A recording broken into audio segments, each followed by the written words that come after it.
Obviously, my finished colored character. I've colored all the parts. You can see that each set of colors basically has its own layer, and that way I can always come back and adjust those colors later on, and I've gone through that in an earlier video. Up top you can see I have two files open. The other file is the version of this that I use the burn and dodge option on. So by using the burn and dodge option, I'm able to lighten areas and darken areas and create some shading, which gives you obviously a much more dynamic looking character. So I'm going to go through again how to do the burn and dodge tool, and I'll go by it step by step.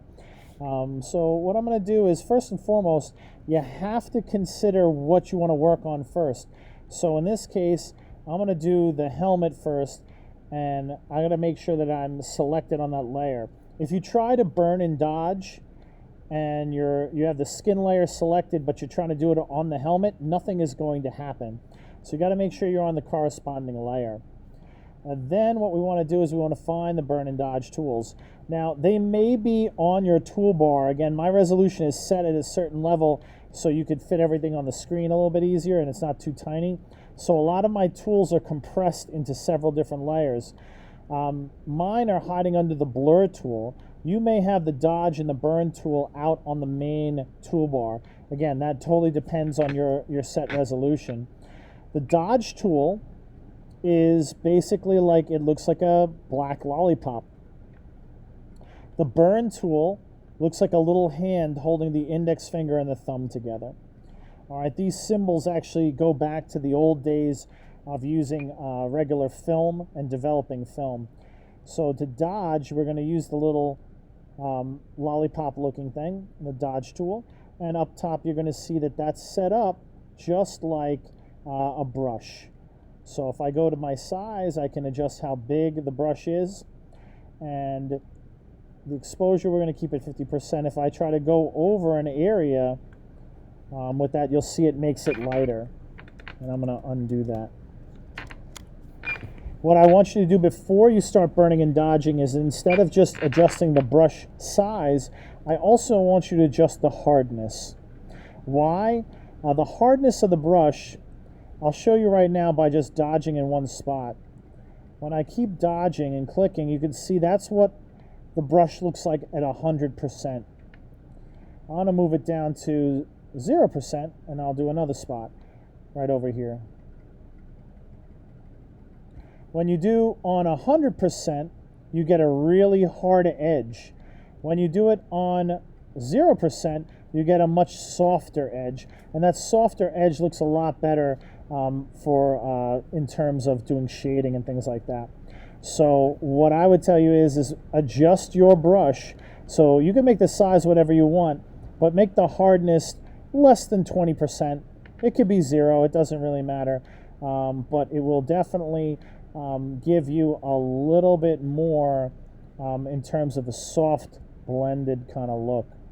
Now, one of the things you can do to burn and dodge is you can look to make things areas that are lighter. Those areas tend to look like they're popping out a little bit. So when you make things a little bit lighter, it makes them look like they're appearing like they're coming forward at you. When you make an area a little bit darker, it kind of makes it look like it's receding away or getting sort of bent in. So what I'm going to do is I'm going to make a couple of these little spots a little bit brighter. And then what I'm going to do is switch over from the dodge tool to the burn tool. And if you think about burning things, it's like charcoal or anything else like that. Burning things tends to make things darker, blacker, and richer. So I'm going to, again, turn my hardness down to like 0%. I'll adjust my size, and you can see by going over the edges and going over certain spots, it kind of makes them look darker, makes them look like they're sort of sneaking back behind. I'm going to kind of go up here and do a little bit of that. This part's hidden below. I'm going to switch back to my dodge tool. I'm going to adjust my size here. Just the edge of that helmet over here, that point a little bit brighter. I can come out over here. One of the other things that I can do with the adjustments, you can see the exposure is how fast something becomes light or dark.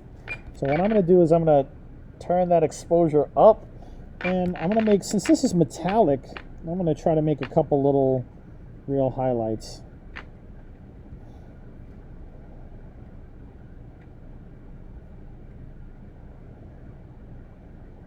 Just a couple subtle little adjustments here,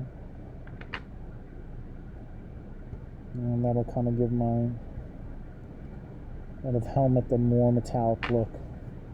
And you can see just by the little bit that I did, it's given my helmet a lot more depth and value. I'm going to switch now to the skin.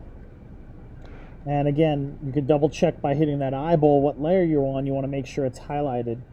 Since this helmet is sort of on top of her head and sort of creating shadows here, I'm going to go to my burn tool again. I'm going to adjust the size. I'll make it a little bit bigger. And what I'm going to do is I'm going to go over and burn the areas of the skin up here that are a little bit shadowed. Now, again, you can see I'm doing that. It's not affecting the helmet that I just made because the helmet itself is on a separate layer. Again, how to shade the face, what I'll tell you is that in and around the orbital bone, this is usually an area where the face is a little sunken in. So in around those areas and out here near the sort of crow's feet area, those are areas that kind of sink in a little bit, so we're going to make that a little bit darker. Corners of the mouth, I'm going to make my brush just a little bit smaller. Corners of the mouth and the cheeks. Underneath the nose, that's an area that's kind of underneath, it should be a little bit darker. Underneath the lower lip, underneath the chin and in and around the cheeks. These are areas that we can make the face a little bit darker. To make that stand out a little bit, I'll go back to my dodge tool. I'll adjust this just a little bit bigger and a little bit softer. One of the places to dodge to make it look like it's popping out a little bit more would be like the tip of the nose, maybe a little bit on the bridge of the nose, a little bit on the forehead, cheeks, that lip, maybe just a touch here on the chin. And that'll create that depth effect that you see on the face. I'll go ahead and do a little bit on the arm.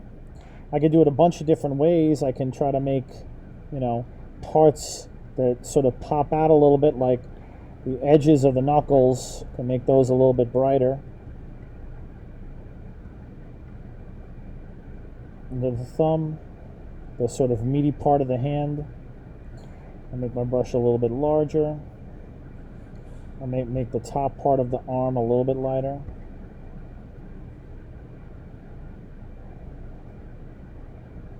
And then I'll come through with my burn tool and adjust the size of it a little bit. I'll make the underarm, or the lower part of the arm, a little bit darker. And I'll adjust my brush to a different size so I can kind of make where the hand is all squeezed in, where the fingers are squeezed in, I can make it a little bit darker in between the fingers. And these little touches, even though they're subtle and they're not necessarily really that perceivable in some spots, really does add a lot to giving your character a real sense of depth. And you can see I spent a little bit more time on this one, but you can see all the work I did in the shield and throughout the entire look, and the clothing really makes the whole thing pop, makes the thing look a lot more, exciting. So keep those in mind. You can see what I started to do here, what I had already done there. And again, that's simply by using the burn and dodge tool, adjusting the size of the brush, and keeping the hardness down below 20% is good. And again, if you look at that assignment, I'm willing to give you 20 extra credit points for shading. I know the shading is a little complicated. It's not for everybody, but I do encourage you, if you're done coloring your character, to at least try to apply some of the shading to it. And then we can always go back to the original and see how it looks and pick the best one.